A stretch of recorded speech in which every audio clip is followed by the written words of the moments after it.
recording Okay. again. Okay, Eric, we didn't get 6 minutes. Well, actually, you did get 6 minutes, but Really? Okay. yeah, I think there was 6 minutes there was a lot. pretty fast. There was a lot of setup time, I think, that ate up some of that. Yeah. Well, one of the things, Carlos, is this is our second time sort of trying this out. Hopefully, by subsequent times, people get a little faster and better at executing on these things, right? Yeah. Okay, but let me go ahead and switch gears here. What I want to do is now switch over, and let's see. Get my. All right, going back this way. All right, so now we're getting ready for our celebrity interview here. Well, before I jump into that, thanks for doing those breakout rooms. Hopefully you guys are starting to think about your mini projects. I want you to get serious about that. This is not something you could do the night before as far as putting together that draft project charter. So you're going to be thinking about that. We're going to be coming back to that again and again over the course of the quarter as you guys get more refined and deeper into your projects. And we'll have different little assignments in chat room to talk about and explore. So that was hopefully that was a good introduction. So I'm going to go ahead and introduce our lead celebrity for today. And I'm going to go ahead and switch out of the desktop share here. So Carlos Garcia has 7 years in manufacturing industry and 4 years in healthcare industry, applying lean approaches to operations improvement. The majority of his experience is in healthcare. Currently, Carlos is at KPMG, working with the Department of Veterans Affairs and Veterans Health Administration on a new initiative to improve veterans' access to health care via community care programs. Well, welcome, Carlos. Good to see you. It's always nicer when you're actually physically visiting the class here in San Luis Obispo, but it's nice to get you on a video conference. That's great. Thank you very much for inviting me to participate in this program. I think it's an outstanding program, like just about everything you do over there at Cal Poly. Yeah, well, and it's good to talk to your group. I did enjoy that time when I was in front of your class, and that was a lot of fun. Yeah. But this is equally important, I think, to have for you to have professionals come in and share their experiences and answer questions and such. So I'm very happy to be here. All right, sounds good, Carlos. So what I'm going to do is I'm going to put use my timer here because I know we get chatting and talking about lean stuff and we can get really distracted. So I'm going to put my timer on for 20 minutes, and then we'll sort of see if we want to go another 10, but at least we'll have some sort of benchmark there. Carlos, my first question is just to get people oriented a little bit. What's your current position and what's its relationship to lean? It sounds interesting. What are you doing with the Veterans Affairs group at this point? So in my role at KPMG, by the way, KPMG is in the financial services industry. It's one of the top 4 financial service providers up there with the likes of Deloitte, Booz Allen, and Price Waterhouse. These are names that you have probably heard about, perhaps in the news. So it's really, I've only been with the company for a little bit less than a year. So this is actually the 4th industry that I come in to help employ the Lean and Six Sigma approaches to operational improvement. I am director of federal strategy and operations. I am a member of a very small team of experts from various industries, helping the federal government, specifically the Department of Veterans Affairs and Veterans Health Administration, to employ the lean management system according to the Toyota Production System principles to improve their business processes. Anything from collecting insurance bills to value streaming the approaches to service, to checking patients into a clinic. I mean, there's just an incredibly number of systems that all have to do with the business of providing health care to veterans. Yeah. And many of those systems have not been improved or looked at in decades. And now with the pressure by veteran groups and the federal government as a whole to improve the access to care for veterans everywhere in the country, they are starting to realize that they must go back, look at these processes. Many of them are going to be scrapped, and new ones are going to be developed and designed.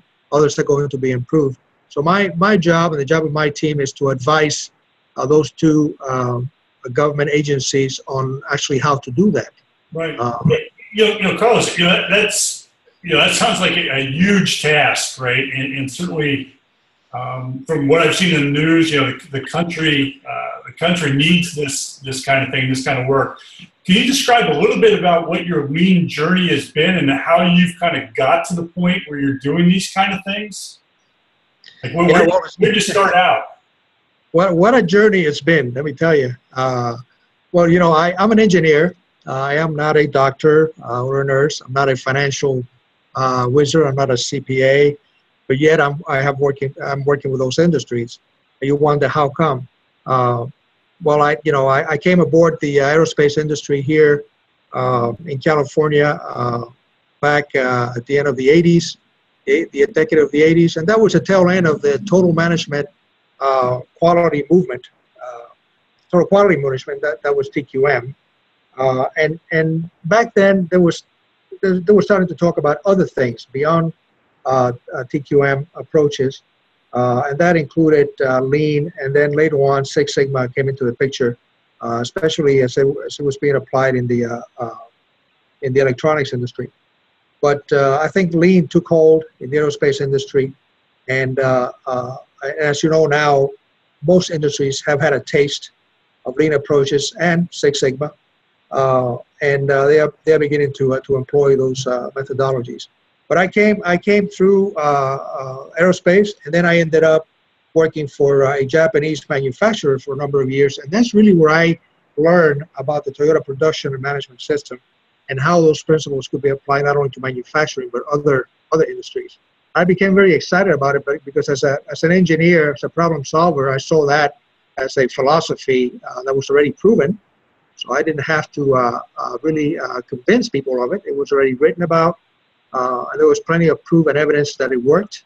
And it was just finding the way to apply it to new types of problems in other industries outside of manufacturing. So that was my journey, and I got into healthcare by accident, and realized that I have been that accident led to a career of 15 years with the Veterans Health Administration. So, and now I'm in the finance industry, also attempting to not only improve business operations within the company and the industry, but as well with our clients in the federal government.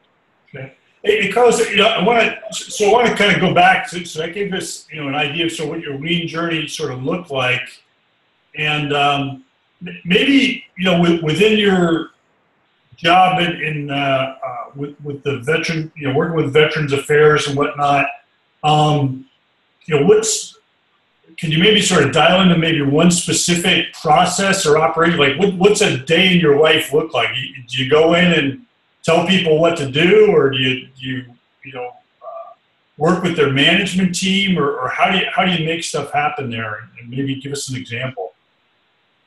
Right. So never in a discussion with someone that you're trying to convince that they should consider this approach to performance improvement. Never tell them what to do, because that's the thing that really turns them off. But so my job is to advise. My job is to recommend. My job is to ask the questions outside of their box, questions that perhaps I have not heard at their meetings, and to say, have you considered such and such in place of what you have already looked at? Actually, part of my job is to introduce new technologies, because many of the processes that the government works with are ancient in nature. They are manual processes, paper-driven processes, and in many ways we have already pushed that aside with new technologies, the cloud technologies, the apps, robotics, etc. So my job is to sit there, listen very carefully, and be empathetic about their condition, their problems, and then begin to uncover where they've been, what they have tried, what has worked, hasn't worked, and then from that point, I'll know what they need a little bit of advice on, and then help them, hold their hand and help them through visualizing how their systems can be improved. Okay. Yeah. Interesting. So maybe, and now sort of expanding sort of back out, you've had a long career in lean. Can you share with us maybe one particular lean success story or, lean failure, because we've all had those too in our lean careers, either a success story or a failure. And then tell us, maybe a little bit about what you learned, coming out of that experience. That's interesting because, we all as human beings like to emphasize our successes. And sometimes we leave out those challenges that have perhaps, we have not met the goal. I necessarily don't call it a failure. I just call it just that, not meeting the goal, the objective that I started with. So I like to speak about those. And one in particular that I have faced throughout these many years working with different industries and different levels of the organization is it's known as the resistance to change, but I like to go beyond that because why is there resistance to change? And usually it's because of cultural factors. So the culture sometimes is, overall, is what stands in the way of progress. Just the way people think, their habits, their beliefs, that's what culture is about. So I have learned through trial and error and a few failures that without looking at and studying well the culture that you're trying to speak to, your chances of success are minimized. So I have learned then, best practice, that is, begin by studying the culture of the people that you're working with and finding out what makes them tick, finding out, like they say, the DNA of the organization. What have been the diseases that have attacked the DNA in the past? How they have handled it? What is their belief about continuous process improvement? That's a phrase that we all use constantly, but it means different things to different people. I have sat in front of operational leaders when I mention something like this. They tell me, yeah, that means getting rid of people. Well, you hear that a lot. You heard it in manufacturing back in the TQM days. You still hear it today. So I have to. That's an opportunity to educate. The times when I have not achieved a particular objective, it's been, I think, because I have not dealt well with the culture of the organization that I'm trying to. Because one of the things that I've sort of run into, and I agree with you that culture thing, but I also think there's this real strong connection between culture and leadership, right? Oh, yes.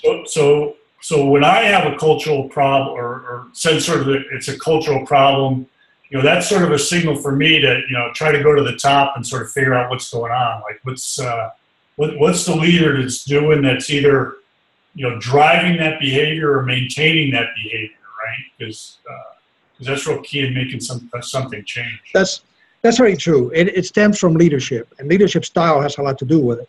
And how leadership goes about, for example, explaining the strategy to the rest of the organization, the modes of communication used, etc. That all dictates sort of what culture the whole organization is going to adapt. So yes, very true. I think it begins at the top. Okay. Who's the top guy in veterans? Is it Obama or what? Say again? so like, is this like the Secretary of Veterans Affairs is he on board or? Well, see, the Secretary, Mr. Robert McDonald, he goes by Bob. So I've had a chance to speak to him directly over the phone and in person here in Washington. And Bob, actually, what he's trying to do, or has been trying to do, is change the culture. Okay. And that is got to be one of the toughest jobs that any executive can have. And it's not an easy job, and it's a time-consuming job. And the cultural change is going to take a good decade. But when he speaks to committees and Congress in general to explain this, Congress is not patient. It's very impatient, and they want results right away. And as we know, when we read about the best stories of lean journeys, these journeys have taken many, many years. And with such a large bureaucratic organization as the Department of Veterans Affairs, and in particular the Veterans Health Administration, that job becomes extremely difficult. So my job and the job of my team and the job of the organization that I belong to is to actually sit down with those folks and show him a better way, a quicker way. Right. He happens to be a lean thinker, and so that helps out a lot to drive the change for a new culture. Yeah, it's nice to see these higher level leaders showing up with some disposition and knowledge of lean, because in our past 20-year career, you and me both, we didn't see a lot of that, right? We always had to go in and the first thing you had to do is convince them that this is the right thing for the organization to do. Exactly. Yeah. So Carlos, so we all have our favorite lean tools or our favorite sort of lean concepts. What's your favorite go-to tool in tough situations? Well, when I orient staff any level to lean approach, I emphasize the simplicity of the methods that we use in lean. Six Sigma is a little more sophisticated because of the statistical analysis role that it plays in problem solving, but not much different in the actual outcomes that we want. But I emphasize teamwork and improvement. And there is, as you know, the accelerated improvement method that is goes by different names, but initially from the Lean Enterprise Kaizen event, or the Rapid Improvement Events, RIEs, that is my favorite tool. And I'll tell you why it is. Most other tools you carry with you and you take them out at certain times when they are applicable to the part of the process analysis you're doing. But in an RIE or a Kaizen event or any other type of accelerated improvement activity, you are working within a team as a team member, or you are facilitating the activity, or you're coaching the facilitators that are guiding the activity. But in all cases, all those roles play very key functions inside that team experience. And I have guided many Kaizen events and deep dives and all those types of accelerated improvement activities. And I tell you, the satisfaction that you see in the faces of people at the end of that 4.5 or 5 day, intense activity, when they have realized that, what they thought about when they came in on Monday morning, it's now Thursday night or Friday morning, and it's totally different. And they have achieved a tremendous amount of work in a very short period of time, but not by themselves, but as a collaboration between all of them in the room. And you can see the smiles. You see the grunts, and you hear the grunts when they come in on Monday morning. Why am I doing here? Why? By Friday, they're telling you they cannot wait to participate again. Right. When I see that kind of change over a short period of time, I tell you, I myself get a tremendous satisfaction with seeing that. So I think for me, it's probably the most valuable tool in the toolbox of Lean. Right. Yeah, and I would agree with you, Carlos. And when you bring a bunch of people together and nobody's ever asked them their opinion as far as what should be fixed or how it should be fixed, and people get that kind of opportunity, says, okay, now we can put something together and make something that works, and they come out of that relatively transformed. I would agree. That's a great feeling, and it's also a great impact on the culture, right? The culture starts to think, hey, we can change, we can be different. Exactly, and get out of silos. Work with teams. Work with others. I have seen teams that I have, for example, coached a couple of times, and then I have heard that they themselves have gotten together after that, because now they understand the recipe. They know how to cook this improvement activity. So they don't need a coach anymore or a facilitator. They find a problem and they find time to get together, sit at the table, and begin to look at that problem, define it, and then go from there. Once you see that beginning to happen, you are experiencing a cultural change. Right, exactly. Okay, well, Carlos, we're about 18 minutes in. What I want to do is open it up and see if we get some questions from our students. I think that would be a good thing to do. Please, yeah. I'm trying to figure out sort of what the mechanism here is. Is everybody able to do like a hand raise if I got that? So let's do a little test. Can everybody go ahead and raise their hand? I just want to see what. Okay, it looks like I just want to make sure everybody knows how to raise their hand. And now, so you can go ahead and put your hands down. Well, let's go ahead and do the hand raise thing if you have a question for Carlos. So questions. So, all right, Cassie, do you have a question? No, I was just testing out the system. Okay, well, that's okay. Understood. All right, Ravi, I see you still got your hand up. Do you want to unmute your mic? Do you want to ask a question? Sure. So I heard that our guest, Mr. Carlos, is saying that the Kaizen tool is a favorite tool to work with. It's changing the cultural differences once they come out from the events, the Kaizen events, right? And the lean tool, there are a lot of tools in the lean and Six Sigma. And so the only important, I believe, is I think all the tools are important, but I don't know, I can't get it exactly. So only the Kaizen is important to change the cultural, or which tool to improve any process, right? Yeah, Carlos, you want to take that? Yes. So the Kaizen event is sophisticated in its nature because it takes a tremendous amount of preparation for the event week, and then there's a tremendous amount of follow-up to make sure that the process improvements that came out of that week, of that effort, are sustained over time, so you can get your return on investment. So I see that as a one that really contributes to cultural change. But the analytical tools themselves are helpful in really opening the minds of the people involved in the improvement, of the 3, 4, or 5 individuals who are involved in the improvement. These are approaches that most people don't hear about in school, for example, unless you're in an advanced degree. And they don't hear about it until they get to industry.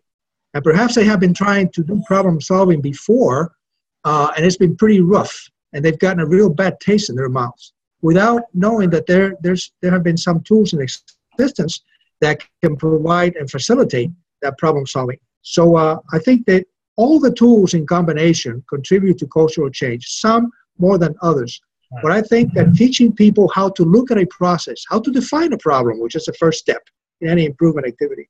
We have a problem. Okay, what is it?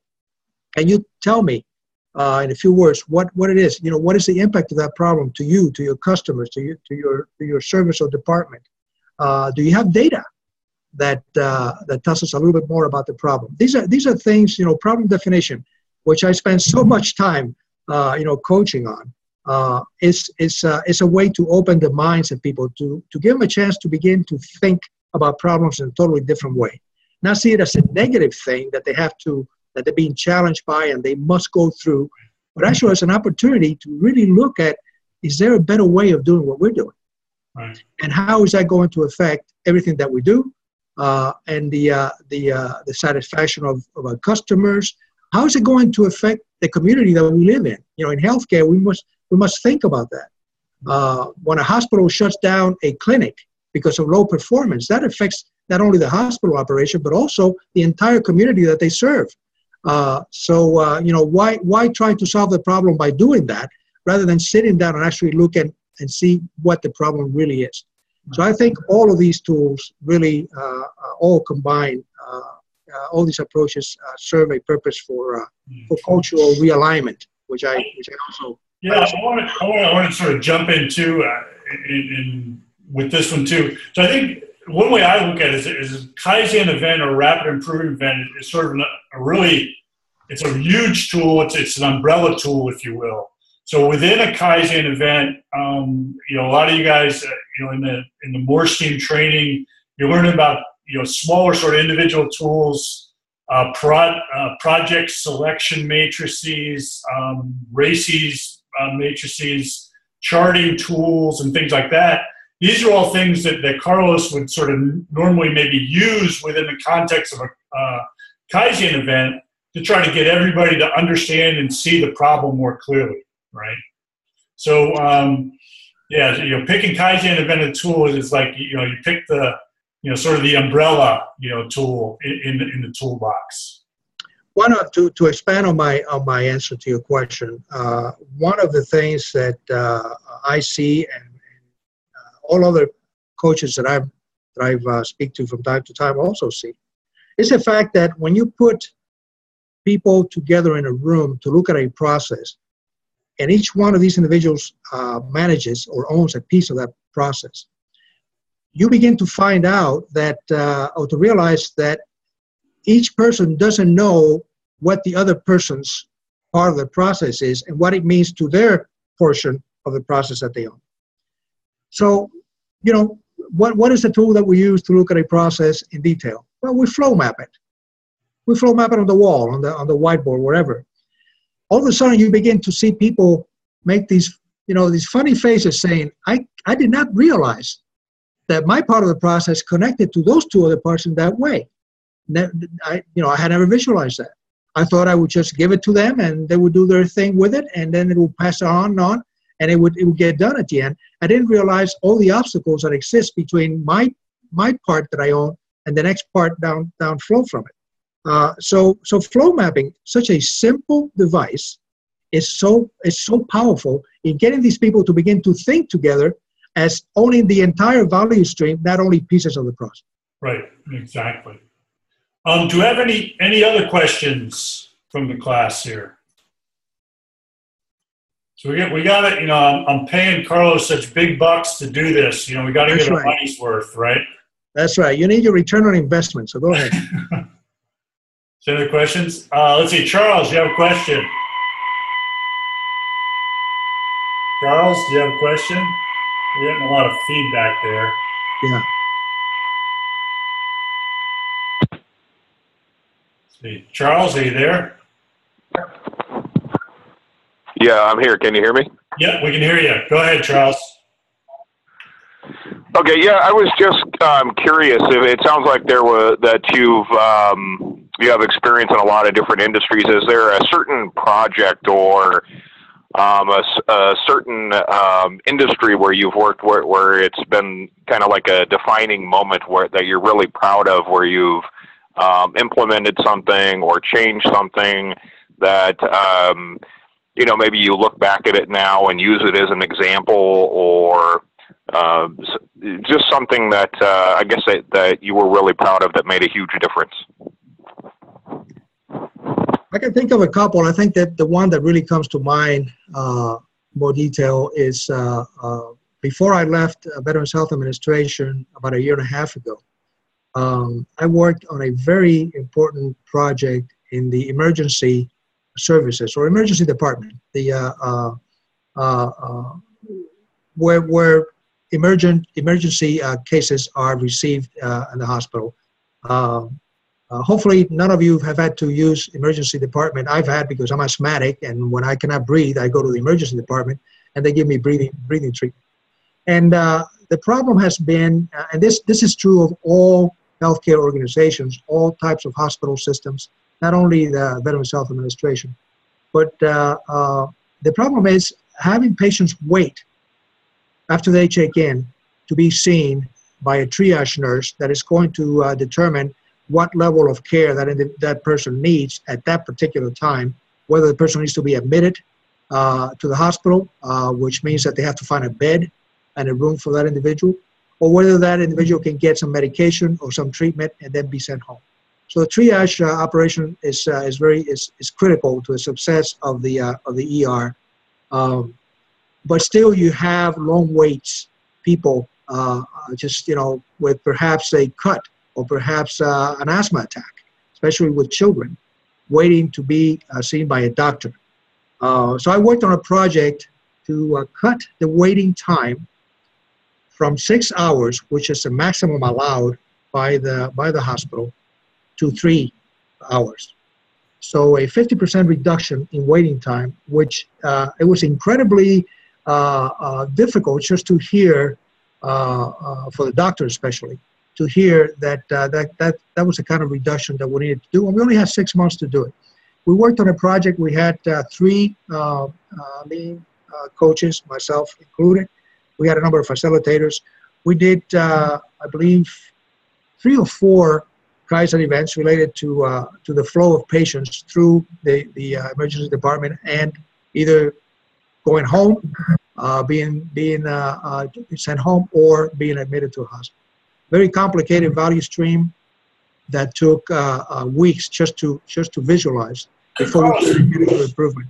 And that to me was probably one of the most valuable experiences in improving patient flow. Yeah. Hey, Carlos, could I ask a question? Say again. Could I ask a question, Carlos? Yes, please. So, we're sort of moving through the DMAIC process in the class, and the students are just now getting into the define stage where they're trying to define the problem. Haven't really gotten into the measure portion yet, but I'm curious, when we're talking like 6 hours maximum, so we're not talking about like the average time to be seen in the waiting room. So the average time is probably, I don't know, 30 minutes. But we're talking about a tail problem, right? That's right. At the high end of distribution, there are people that wait as long as 6 hours, and you brought that tail in to be like 3 hours max. So like you get 99% of the people are seen in under 3 hours. Exactly. Yeah. The limit or the standard was no more than 6 hours. Okay.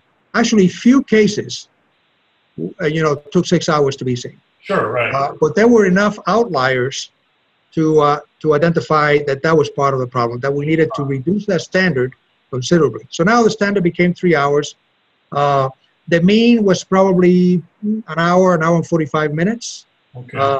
And there were people that just came in with a finger cut, and they did some, disinfect and put a bandage on and send them home. So you had basically a very widespread of cases and times, but 3 hours became the new standard as a maximum. Nobody could be kept in the emergency room longer than 3 hours without seeing a doctor. Now, they could have been triaged already, but they were waiting for the doctor to make the final decision. We're going to send you home, or we're going to admit you. Right. Okay. Obviously, the cases that appeared during triage, if a case appears that to be a candidate for admission, that case moves up to the front of the line. Right. Okay. And that's just logical. So. Yeah. Okay. Well, thanks for sharing that. We have time for one more question. Is there anybody else that has a question? Okay. So we got Zoo. Yes. Hi. You want to go ahead? Go ahead. Sure. I just have a question. You mentioned about after the Kaizen meeting, there's going to be still hard work afterward to implement the actual improved process. I'm just wondering whether you can share some of the advices or suggestions, and what are the most important things that we need to pay attention to actually make that implementation a success. So commonly the improvement team or the Kaizen team breaks up at the end of the Kaizen event, at the end of that week, after they make their presentation to management and they present their control plan and sustainability plans. The process owner then owns that new process. But the process now needs to be maintained for a period of time and proven, because changes to the process that the team did not have time to implement during that week must be implemented within 3, 4, 5 weeks after the Kaizen event. So during that time is very critical, because there we, first of all, prove that the control plan is going to work, that the sustainability plan is going to keep this improved process in place for the long term, and that the process owner and the staff of that service understand the new improvements well enough to be able to collect the amount of data necessary to maintain the improvements, etc. So the post-event time is as critical as the actual event where improvements are tested, where the PDSA experimentation takes place, etc., etc. And that requires a coach to be working directly with the process owner for those. It could be between 5 and 10 weeks of sustainability to make sure that we have now a process that is robust enough to be to continue for the long term. And we use tools like statistical process control and control charts to maintain that, to look at that stability of the process. So the coach remains very active in that third phase of improvement post event. And normally he or she works directly with the process owner and their staff. And then after that period, when there's a final presentation to leadership that says, we now have an improved process and we have data that tells us that it can be maintained over time. Very critical. So I devote a lot of time to that particular phase. Sustainability, just imagine, if you cannot tell management that after all this work, you still have a process that you're not sure is going to remain improved for the long term, I mean, where is the return on investment there? Yeah. There's none. So it's very important that that is confirmed, and that those 5 to 10 weeks post-event are just critical to success. Carlos, okay, so we're about at a little past our 30-minute mark in total, and I want to do a little wrap up here. And I guess as a wrap up question, so we've got all these brand new to lean or mostly new to lean folks in this class. What piece of advice would you give them to help them start on their lean journey? You gotta give one piece of advice. All right, in a few words, let me say this. Be patient with yourself as you develop your knowledge and your skills. And be patient with the people you're going to serve. Once you become the expert in the room, be patient with those individuals. Try to read their minds, show empathy, study their culture before you begin to advise. Do coaching. Become great coaches. I think that's, I would put it that way. Become great coaches. So if you Google coaching, you will see that there are many steps that need to be developed to become a well-rounded coach. Be an advisor. Avoid presenting a solution to a problem, but educate the problem owner to solve that problem, so that then they won't need you anymore. In other words, work yourself out of your job. We used to say that in the old TQM days, in the quality improvement circles. Work yourself out of your job. Teach people how to become problem solvers and lean thinkers.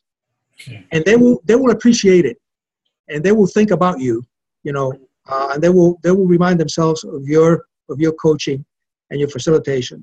But be very empathetic. Understand the problem and how the problem affects them and their organization and their customers and their communities. Okay. All right, Carlos. Thank you very much. It's been great to have you here. I'm gonna just say to our class here, just since this is our first celebrity, lean celebrity that we've talked to, we've now got a quiz that you need to complete by this Sunday. So the quiz simply has just 3 questions on it. One is, what were the key points that Carlos made? The second question is, how does the things that he talked about apply to the class, to Lean, to Six Sigma in general? And then finally, the last question is, how might you use some of the things that he's talked about and apply those to your own mini project? So with that, I want to thank you, Carlos. I'm going to talk to the students for some additional time to cover some of the things that they've seen online this week. You're welcome to hang out and listen, but if you got other things to do, it's probably nothing that you've never heard before. So thank you very much, Carlos. I appreciate it. Well, I want to say thank you to you. Also, thank you to the group. Eric, please feel free to give them my point of contact information. And if I can answer any questions or provide any additional information based on my own experience that can help you with your projects and such, please do so. Be free to call me. Okay, Carlos. Thanks for that. And we will post. I'll post your email address on our website. Thank you very much. Thank you very much. Good day. Right. Bye-bye. Bye-bye. Okay, I am going to stop